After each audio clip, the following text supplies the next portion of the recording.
हरे कृष्णा। तो आइए हम हमारी समुद्र मंथन की यात्रा को आगे बढ़ाते हैं। पिछली बार हमने देखा था कि किस तरह से समुद्र से मंथन के द्वारा देवता और असुर अलग अलग रत्नों को प्राप्त करते हैं, आपस में मिल बांट के लेते हैं। आखिरी में माता लक्ष्मी प्रकट होती है और माता लक्ष्मी का विवाह जो है वो हो जाता है भगवान के साथ, स्वयं भगवान विष्णु के साथ। उसके बाद वारुणी प्रकट होती है। असुर थोड़े से उदास थे क्योंकि वो चाहते थे लक्ष्मी उन्हें मिले, लेकिन नहीं मिलने की वजह से जब वारुणी देवी प्रकट हो गई, असुरों ने जबरदस्ती उसको रख लिया अपने पास। उसके बाद फिर से मंथन चालू हुआ। वारुणी आदि का प्राशन करके असुर मदमस्त हो गए थे और जोर जोर से मंथन कर रहे थे। यह जब मंथन चल रहा था, बहुत देर तक मंथन चला, कुछ प्रकट नहीं हो रहा है, कब अमृत निकलेगा नहीं निकलेगा। देवता और असुर दोनों चिंता में व्यस्त है। उसी समय में समुद्र से एक बहुत ही सुंदर पुरुष प्रकट होते हैं। उन पुरुष के हाथों में एक घड़ा है, एक कलश है। कलश लेके वो समुद्र से धीरे धीरे गज की गति से बाहर आते हैं। वो और कोई नहीं थे तो वो स्वयं भगवान धन्वंतरी है। आप लोगों ने बहुत बार आयुर्वेदिक डॉक्टर के क्लिनिक में ये भगवान धन्वंतरी की मूर्ति देखी होंगी। तो भगवान धन्वंतरी प्रकट होते हैं, उनके हाथ में अमृत का कलश है। अमृत कलश लेके जब वो बाहर आ रहे हैं, देवता और असुर देखते हैं कि ये अमृत आ रहा है, ये अमृत का कलश लेके आ रहे हैं, इसमें जरूर अमृत होगा। जैसे वो समुद्र से बाहर आते हैं, असुर क्या करते हैं, झपट पड़ते हैं उनके ऊपर और उनके हाथ से वो अमृत का कलश छीन लेते हैं। छीन के असुर भाग जाते हैं वहाँ से। और क्योंकि ये सब चली उसी के लिए रहा था, असुरों ने पहले ही सोच के रखा था कि हम अभी देवताओं के साथ क्या करेंगे, संधि कर लेंगे और जब अमृत प्रकट हो जाएगा तो हम छीन के भाग जाएंगे। असुरों ने अपने स्वभाव के अनुसार ही कार्य किया। असुर अमृत लेके भाग गए। देवता वहीं के वहीं खड़े हैं, सोच रहे हैं क्या किया जाए। कुछ कुछ देवता तो उदास हो गए। जैसे बहुत बार ऐसा देखा जाता है कि जो लोग भक्ति करते हैं उन लोगों के जीवन में कुछ अशुभ घटना घटित होती है, तो जो लोग अभक्त है वो उनको हमेशा कोसते हैं, क्या फायदा तुम्हारा भक्ति करके, इतना सारा तुमने किया भगवान के लिए, हर दिन माला घिस रहे थे, 2-2 घंटा बैठ के माला किया, क्या कहते तुम्हारा वो 16 माला हर दिन करते थे, क्या मिला तुमको, तुमसे अच्छा मेरा जीवन देखो, मेरे जीवन में कुछ अशुभ नहीं घटित हो रहा है, तुम्हारे ही जीवन में हो रहा है। देवता भी शायद ऐसे ही सोचने लगे कि क्या होगा, हमने सभी भगवान की ही बात मान के ये सब चल रहे थे और अमृत निकला तो असुर लेके भाग गए। भगवान अजित उन्हीं के साथ थे, देवताओं के साथ, बोले चिंता मत करो, क्योंकि जब हम सही रास्ते पे चलते हैं तो हो सकता है कि शुरुआत में उसमें सुख ना आए, फल ना मिले, लेकिन जो सही रास्ते पे चल रहा है उसको हमेशा उसके शुभ फल ही मिलते हैं, उसके साथ कभी अशुभ नहीं घटित होता। टेम्पररी लगता है कि उनके साथ अशुभ घटित हो रहा है, लेकिन कालांतरवश जाके जब हम देखेंगे कुछ समय के बाद तो उनके साथ ही हमेशा शुभ घटना घटित होती है। असुर तो भाग गए लेके, दौड़े जा रहे हैं और अभी ऐसा हो गया कि वो अमृत को पीने के लिए सभी असुर इतने लालायित हैं कि वो भूल गए कि हमने मिलके सब कष्ट किया था। देवताओं ने मिलके किया था वो तो पहले ही भूल चुके थे, इसलिए अमृत लेके भाग गए, लेकिन असुरों ने भी हम सब भाई है और हमने एक साथ मेहनत किया था, ये भी लोग भूल गए। इसको कहते हैं लालच। कोई भी चीज़ जब किसी व्यक्ति को प्राप्त हो जाती है तो अपने सगे संबंधी, माँ बाप, भाई बहन सबको भूल जाता है और सिर्फ अपनी इंद्रिय तृप्ति में लगता है। इसलिए सभी असुर यही सोच रहे थे कि मैं पहले पीऊंगा अमृत, मैं पहले पीऊंगा, एक दूसरे के हाथ से छीन रहे हैं और भाग रहे हैं लेके अमृत के कलश को। सभी लोग यही बोल रहे अहम पूर्वम अहम पूर्वम अहम पूर्वम, मैं पहले पीऊंगा, मैं पहले पीऊंगा, मैं पहले पीऊंगा। यहाँ तक कि बाप और बेटा है, दोनों झगड़ा कर रहे। पिताजी कह रहे कि मैं बाप हूँ, मैं पहले पीऊंगा, बेटा कह रहे आप वैसे ही बूढ़े हो गए, मुझे पहले पीने दो, ज़्यादा ज़रूरत तो मुझे है। ऐसे सब असुरों के बीच में झगड़ा चल रहा है अमृत कलश को प्राप्त करने के लिए। हालांकि उन्हीं के पास है, लेकिन देखिए लालच ऐसा है कि वो आपस में भी मिल बांट के अमृत को नहीं पी पा रहे हैं। देवताओं को तो धोखा दे ही दिया, लेकिन अभी क्या कर रहे हैं, अपने आप को भी क्या कर रहे हैं, धोखा देने का प्रयास कर रहे हैं, अपनों को धोखा देने का प्रयास कर रहे हैं। हमारे जीवन में प्राय ये बात को देखा जा सकता है। लालच जब व्यक्ति को आता है, हमने कई सारे राजाओं की कथाएं सुनी होंगी कि लालच में उसने अपने भाइयों का वध कर दिया और खुद ही राजगद्दी पे बैठ गया। ये क्यों होता है? क्योंकि वो लालच हमारे हृदय में है। ये असुर भी यहाँ पे वही दर्शा रहे हैं, अमृत पीने का लालच, और इसलिए वो उसको लेके भाग रहे हैं। लेकिन उसी समय में एक घटना घटित होती है। असुर जिस दिशा में भाग के जा रहे हैं, उसी दिशा से एक सुंदर युवती आती है। दिखने में बहुत ही सुंदर है, बड़ी बड़ी आंखें हैं उसकी, कमल की तरह दिख रहे हैं। उसका हर अंग प्रत्यंग कैसा है, मोर पंख की तरह है, दिखने के लिए बहुत ही सुंदर है।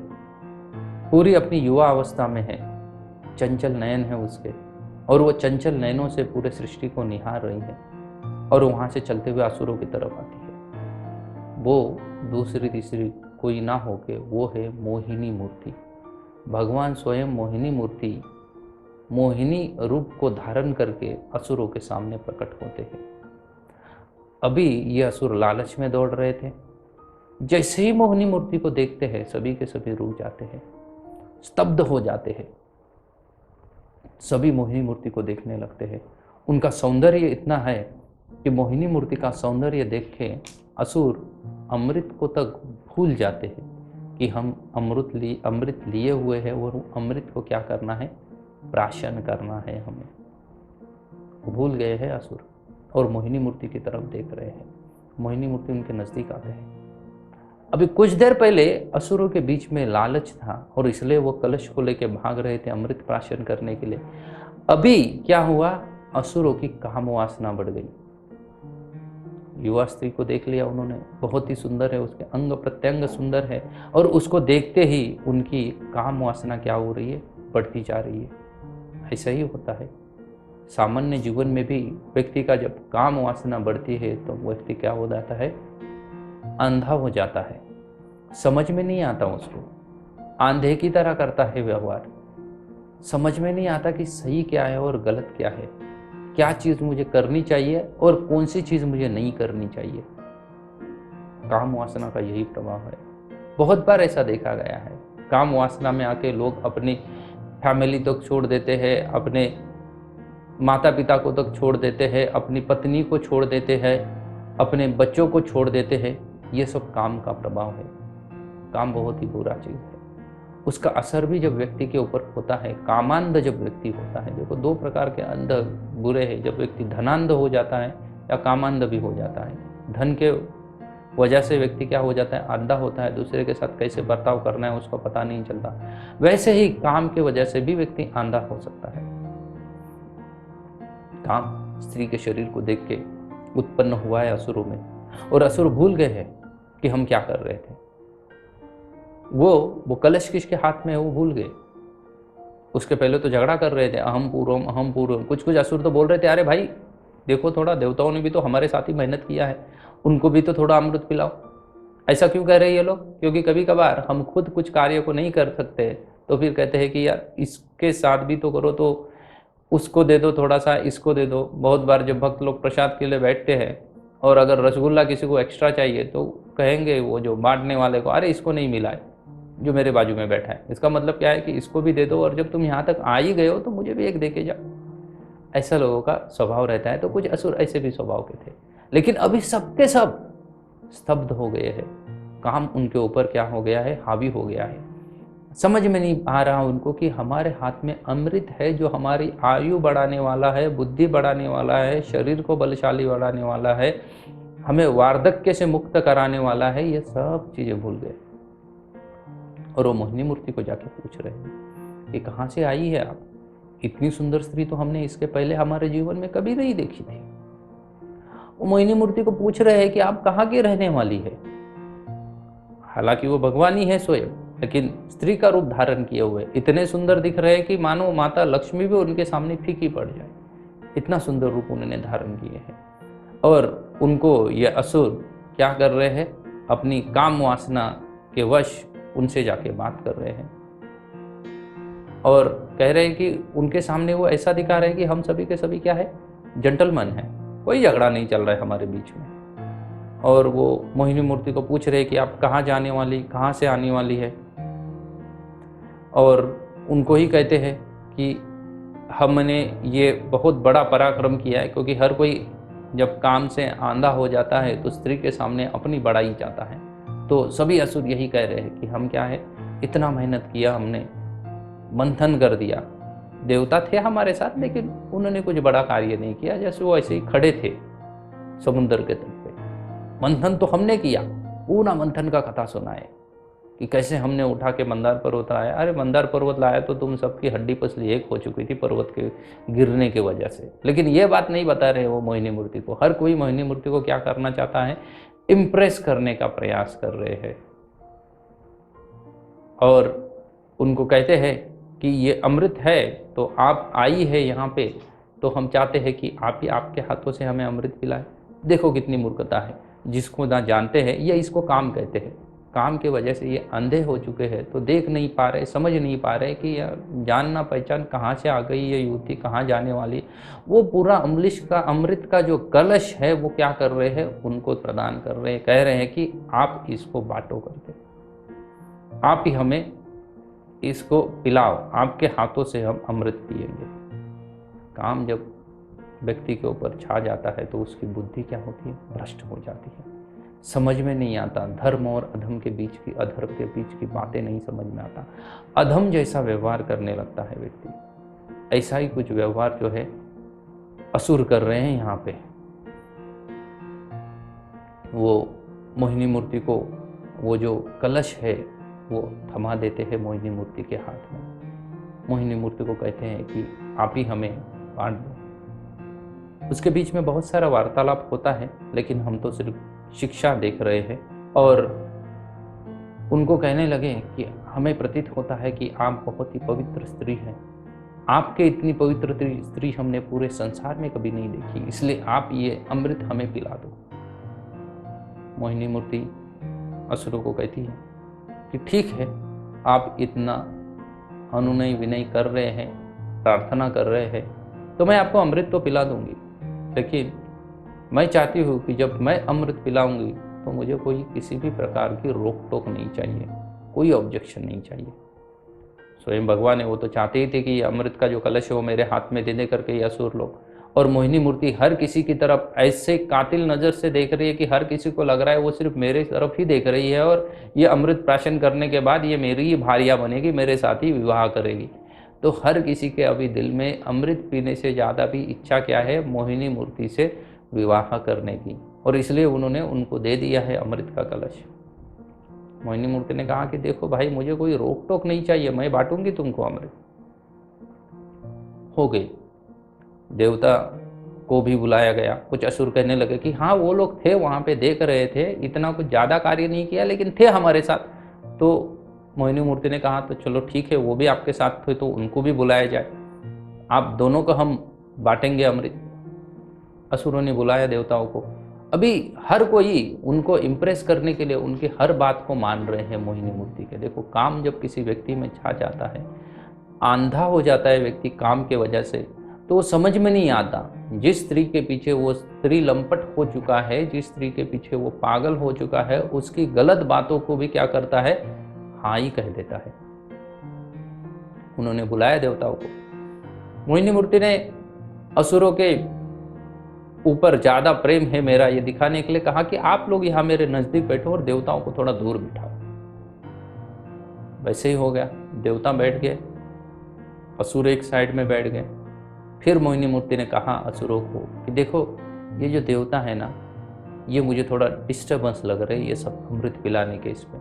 तो मैं एक काम करती हूँ, इनको थोड़ा थोड़ा एक एक दो दो बूंदे देके इनको यहाँ से भगाती हूँ, फिर मैं आप लोगों के साथ यहीं बैठ के आप लोगों को बहुत ही अच्छी तरीके से अमृत पिलाऊंगी। असुरों को बहुत अच्छा लगा कि हमसे अकेले में ये बैठना चाहती है हमारे साथ, अकेले में हमको अमृत पिलाना चाहती है। सब असुर तैयार हो गए, हाँ हाँ बोले, बहुत बढ़िया है, उनको थोड़ा थोड़ा दे दो। ऐसे ही भीख मंगे की तरह खड़े हैं यहाँ पे, बैठे हुए दूरी, कुछ दूरी पे ही, उनको थोड़ा थोड़ा पिला दो और फिर हमें पिलाओ। सब असुर तैयार हो गए उसके लिए। देखो भगवान कितना उनके साथ छल कर रहे हैं, लेकिन काम की वजह से उन्हें समझ में नहीं आ रहा है। भगवान अमृत कलश लेके जाते हैं, देवता बैठे हुए हैं संकल्प करके, भगवान को, मोहिनी मूर्ति को, देव का प्रणाम करते हैं। भगवान सबको अमृत पिलाते हैं, सभी देवता अमृत पी के तृप्त हो जाते हैं। लेकिन उतने ही समय में वहाँ पे एक असुर नहीं था, वो था राहु। वो शायद कहीं गया था, तो वो आके देखता है कि ये कुछ तो गड़बड़ चल रही है, ये राक्षस यहाँ ऐसे ही बैठे हैं, राह देख रहे हैं, अमृत मिलेगा अमृत मिलेगा, और यहाँ तो वो लगता है कि कलश खाली हो गया पूरा, सभी देवता ही अमृत पिए जा रहे हैं। तो उन्होंने क्या किया, तुरंत ही अपना रूप बदल लिया, जो असुरों का रूप था, राक्षस का रूप था, उसको त्याग दिया और देवताओं का रूप धारण करके जाके सूर्य माँ और चंद्रमा के बीच में बैठ गया। सूरज और चांद के बीच में बैठा है। जैसे ही सूरज और चांद ने देखा कि ये तो कोई और दिख रहा है, ये तो हमारे बिरादरी का नहीं है, भले ही दिख रहा है देवता जैसा, लेकिन हमने कभी इसको स्वर्ग में नहीं देखा है, ये कहाँ से आ गया। तो तुरंत वो मोहिनी मूर्ति को कहते हैं कि देखो देखो, ये देवता नहीं है, ये बीच में आ गया। भगवान जो मोहिनी मूर्ति के रूप में है, उनके हाथों से तुरंत ही सुदर्शन निकलता है और जो राहु है उसका गला काट देते हैं भगवान सुदर्शन चक्र से। लेकिन तब तक अमृत राहु ने प्राशन किया था, उसके गले तक अमृत गया था, तो उसका जो धड़ है वो मृतप्राय हो जाता है और गला वैसे के वैसे जीवित रहता है। अभी ये प्रश्न उपस्थित होता है कि अगर स्वयं भगवान है तो क्या उनको पता नहीं है ये असुर बीच में आ गया करके? तो भगवान ने ऐसी लीला क्यों की? क्यों उसको गले तक भी पीने दिया अमृत? पहले ही क्यों नहीं उसको मारा? तो वो इसलिए क्योंकि भगवान यहाँ पे, श्री प्रभुपाद जी बताते हैं कि अमृत की महिमा को दिखाना चाहते थे भगवान, कि क्या होती है अमृत की महिमा, क्यों उसके लिए इतना समुद्र मंथन आदि किया गया। देवता अमृत पी गए। जैसे ही इसका वध हो गया एक असुर का, तो सभी असुरों को पता चला कि हमारे साथ छल हुआ है, धोखा हुआ है, ये तो मोहिनी मूर्ति आदि स्त्री भी कोई नहीं है, सुदर्शन निकल रहा है, मतलब ये तो साक्षात विष्णु है। सभी देवता हाय हाय, छल किया छल किया छल किया करके चिल्लाने लगे। भगवान जो स्त्री रूप आदि है सब त्याग देते हैं और अपने मूल स्वरूप में, चतुर्भुज रूप में प्रकट हो जाते हैं, नारायण रूप में प्रकट हो जाते हैं। भगवान का वाहन गरुड़ आता है, भगवान गरुड़ के ऊपर बैठ के वहाँ से निकल जाते हैं अपने धाम की ओर, अपने लोक में निकल जाते हैं। और फिर अभी तो देवताओं ने अमृत प्राशन किया है, तो देवताओं के पास बहुत शक्ति हो गई। फिर से वहाँ पे देवता और असुरों के बीच में युद्ध होता है, लेकिन क्या होता है, देवता असुरों को परास्त करते हैं, असुरों को स्वर्ग छोड़ना पड़ता है।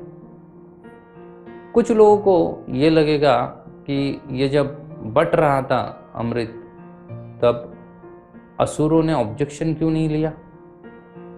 तो इसलिए नहीं लिया क्योंकि उन्होंने पहले ही मोहिनी मूर्ति को वचन दिया था कि आप जो करोगी वही हम स्वीकार करेंगे, आपको कोई रोक टोक नहीं करेगा।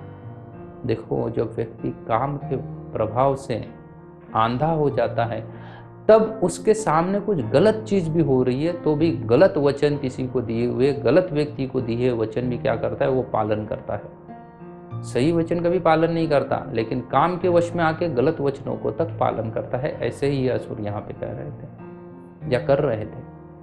और कोई सोचेगा कि ये तो सब ठीक है, समुद्र मंथन लीला में जो भी घटित हुआ, आखिर में देवताओं को अमृत पिलाया गया, लेकिन हमें लगता है कि यहाँ पे भगवान ने असुरों के साथ छल किया है, पार्शियलिटी की है कुछ।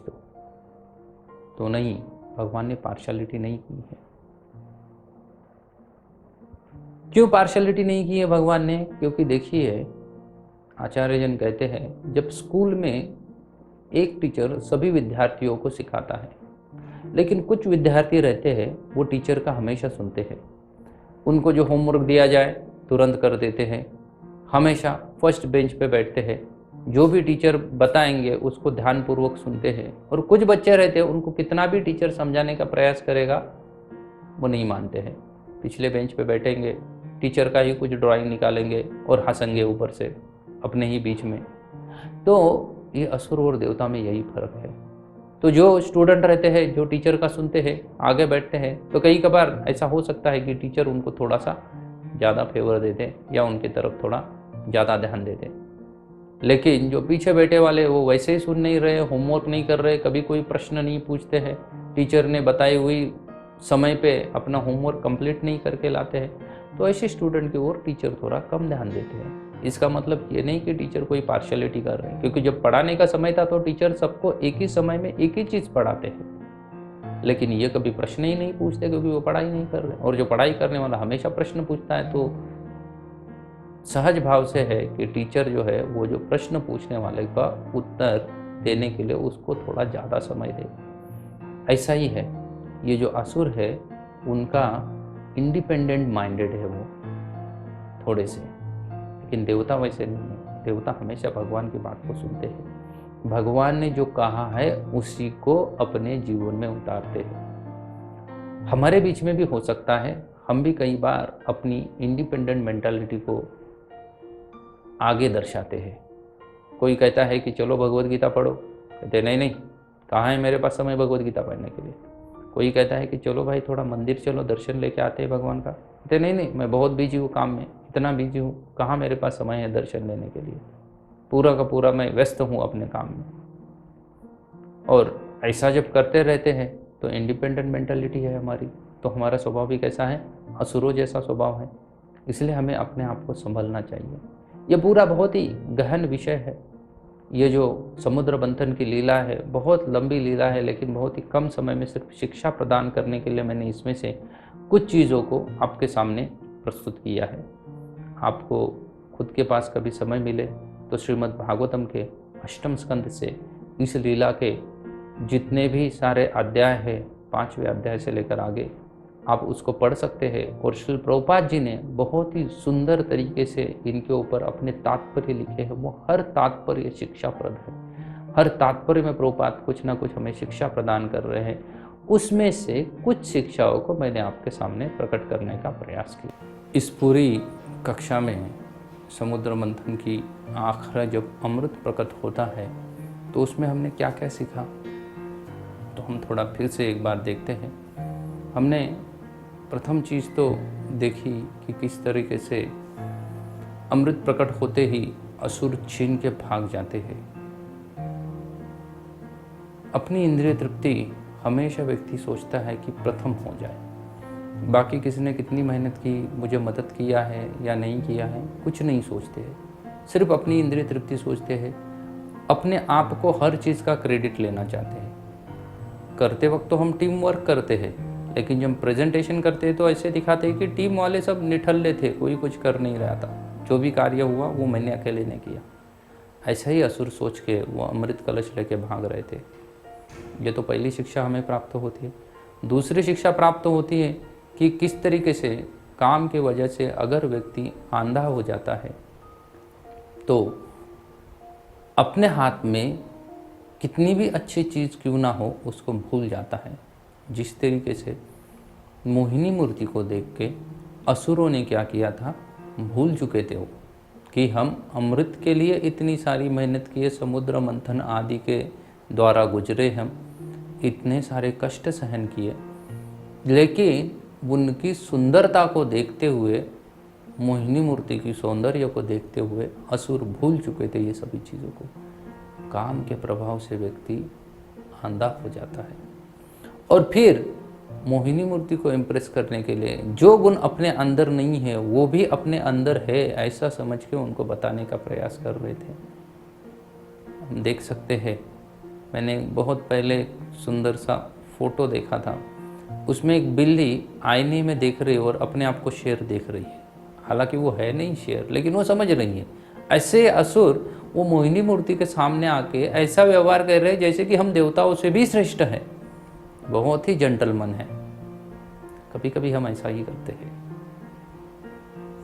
खुद को जो हम नहीं है वो साबित करने का प्रयास में जुटे रहते हैं। इसलिए हमने ये बहुत ही सुंदर शिक्षा इससे प्राप्त होती है। और एक शिक्षा हमने इससे प्राप्त की कि जब काम के वश में व्यक्ति आ जाता है तो वो स्त्री से इतना आसक्त होता है कि वो स्त्री कुछ भी करे वो उसको कुछ कह नहीं पाता है। वो गलत कर भी रही है तो भी उसको कह नहीं पाता है कुछ भी। इसलिए हमें हमेशा काम से बचना चाहिए।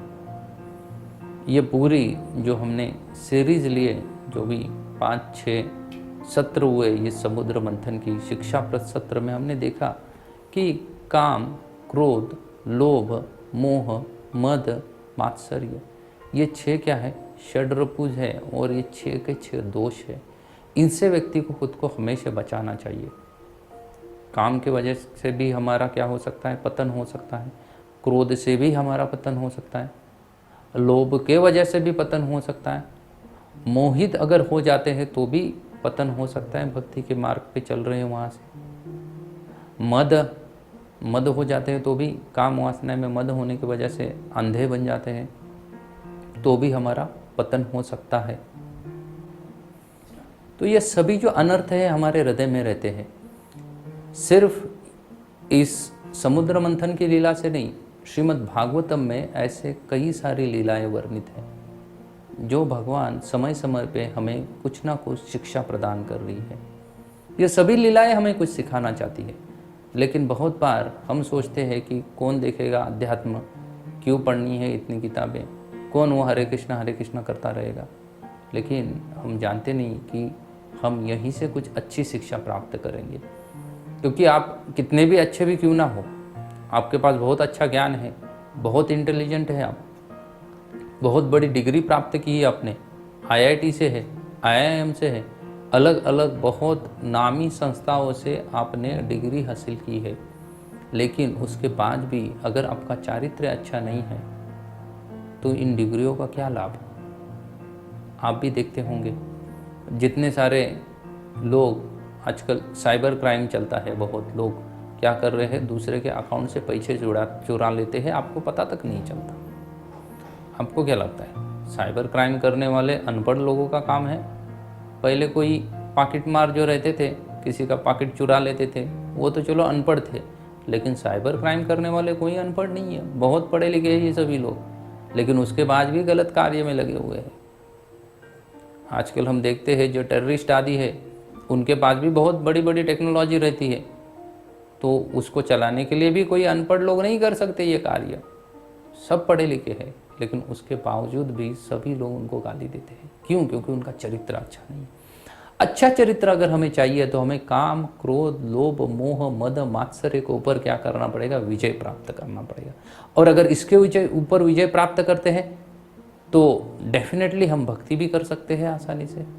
और यही सबके ऊपर अगर विजय आसानी से प्राप्त करना है तो एक ही मार्ग है कि भक्ति करनी पड़ेगी। हमेशा आपको हरि नाम का जप करना पड़ेगा।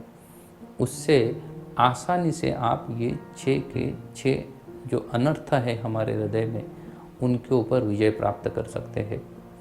अगर हम हमारे अनर्थों को पहचानेंगे नहीं समय पे, हम ऐसी जो शिक्षाप्रद कथाएं हैं, भगवान की लीला है, उनको सुनेंगे नहीं, उन शिक्षाओं को अपने जीवन में नहीं उतारेंगे, तो क्या हो जाएगा? हमारा जीवन हम कितना भी मेहनत करें तो भी एक अच्छा भक्त की तरह नहीं जी सकते हैं, जिससे कि भगवान संतुष्ट हो जाए। देवताओं के गुण कभी नहीं आएंगे हमारे अंदर, क्योंकि देवताओं का एक सबसे बड़ा गुण है कि वो हमेशा भगवान ने जो रास्ता दिखाया है उसके ऊपर चलने का प्रयास करते हैं। तो अगर हमें हमारा जीवन अच्छे से बिताना है, भक्तिमय बिताना है, तो भागवतम में लिखे ये सभी के सभी कथाओं को हमें पढ़ना पड़ेगा। श्रील प्रभुपाद जी के तात्पर्यों को पढ़ना पड़ेगा। उसमें उन्होंने कई सारी शिक्षा दी है। मैंने तो कुछ शिक्षाओं का सिर्फ आपके सामने वर्णन किया, क्योंकि मेरा पूरा प्रयास तो इतना ही था कि आप ये कथा को फिर से पढ़ने में रुचि विकसित करें। नहीं तो शिक्षाएं तो बहुत ही इसके अंदर, लेकिन कुछ मैंने दिखाई जिससे वजह से कि आप जाके फिर से ये कथाओं को, इस समुद्र मंथन लीला को पढ़े जाके। यही मेरा प्रयास था ये करने के पीछे। जैसे वो फिल्म में पहले एक ट्रेलर दिखाते हैं ना, और ओरिजिनल फिल्म तो बहुत कुछ होती है, बहुत बड़ी होती है। तो ट्रेलर क्या करता है, हमारे अंदर वो इच्छा जागृत करता है उस फिल्म को देखने की। वैसे ही ये कुछ शिक्षाएं हैं जो मैं आपके सामने निकल के दिखाई इस समुद्र मंथन लीला के द्वारा।